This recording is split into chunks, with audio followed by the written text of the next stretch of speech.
Ma'am ಹರಿ ಸಂತೋಷ್ ಮಾನ್ಸ ಅವರು ತುಂಬ ಚೆನ್ನಾಗಿದ್ದೀರಾ, ಇಲ್ಲಿ ತುಂಬ ಎಲ್ಲ ಗಣ್ಯರಿದ್ದಾರೆ. ನಿಮ್ಮೆಲ್ಲರಿಗೂ ನನ್ನ ಪ್ರೀತಿಯ ನಮಸ್ಕಾರಗಳು.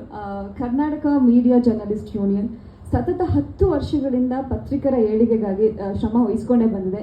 ಇವಾಗ ಪ್ರಪ್ರಥಮ ಬಾರಿಗೆ ವಿದೇಶದಲ್ಲಿ ವಿವಿಧ ಕ್ಷೇತ್ರಗಳಲ್ಲಿರುವಂಥ ಸಾಧಕರನ್ನ ಗುರುತಿಸಿ ಪ್ರೋತ್ಸಾಹ ನೀಡೋದಕ್ಕೋಸ್ಕರ ಒಂದು ಅವಾರ್ಡ್ ಫಂಕ್ಷನ್ ಆರ್ಗನೈಸ್ ಮಾಡಿದ್ದಾರೆ. ಸ್ಪೆಷಲಿ ದುಬೈನಲ್ಲಿ ಮ್ಯೂಸಿಯಂ ಆಫ್ ದ ಫ್ಯೂಚರ್, ಅದು ತುಂಬ ಡಿಮ್ಯಾಂಡ್ ಇರುವಂಥ ಒಂದು ಜಾಗ. ಅಡ್ವಾನ್ಸ್ ಆಗಿ ಟಿಕೆಟ್ನ ಬುಕ್ ಮಾಡಬೇಕಲ್ಲಿ ಹೋಗ್ಬೇಕಂದ್ರೂ ಕೂಡ. ಸೊ ಆ ಥರ ಒಂದು ಹೈ ಎಂಡ್ ಪ್ಲೇಸ್ನಲ್ಲಿ ಒಂದು ಬ್ಯೂಟಿಫುಲ್ ಅವಾರ್ಡ್ ಫಂಕ್ಷನ್ ಮಾಡ್ತಿರೋದು ತುಂಬ ಖುಷಿ ಇದೆ. ಯಾಕಂದರೆ ಹಾಗೆ ಮೇಘನಾ ಮ್ಯಾಮ್ ಹೇಳ್ದಂಗೆ ಎಷ್ಟೋ ಜನಕ್ಕೆ ಅವಾರ್ಡ್ಸ್ಗಳು ಸಿಕ್ಕಿರಲ್ಲ.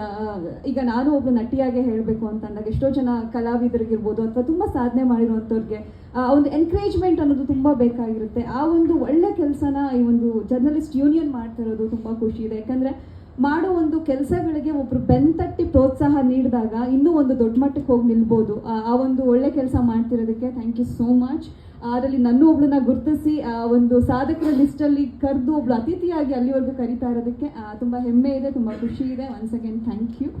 ಆ್ಯಂಡ್ ಈ ಒಂದು ಬ್ಯೂಟಿಫುಲ್ ಫಂಕ್ಷನ್ನ ಅಷ್ಟು ವಿದೇಶದಲ್ಲಿ ಮಾಡಬೇಕು ಅಂತ ಅಂದಾಗ ಎಷ್ಟು ಆರ್ಗನೈಸ್ ಮಾಡೋಕ್ಕೂ ತುಂಬ ಕಷ್ಟ ಇರುತ್ತೆ. ಟ್ರಾವೆಲ್ ಟಿಕೆಟ್ಸ್ ಬುಕ್ ಮಾಡಬೇಕು, ಹೋಟೆಲ್ಸ್ ಬುಕ್ ಮಾಡಬೇಕು, ಇಷ್ಟು ಜನನ ಅಲ್ಲಿವರೆಗೂ ಕರ್ಕೊಂಡು ಹೋಗಿ ಆರ್ಗನೈಸ್ ಮಾಡ್ತಿರೋದು ಅದೊಂದು ಸುಲಭದ ಮಾತಲ್ಲ.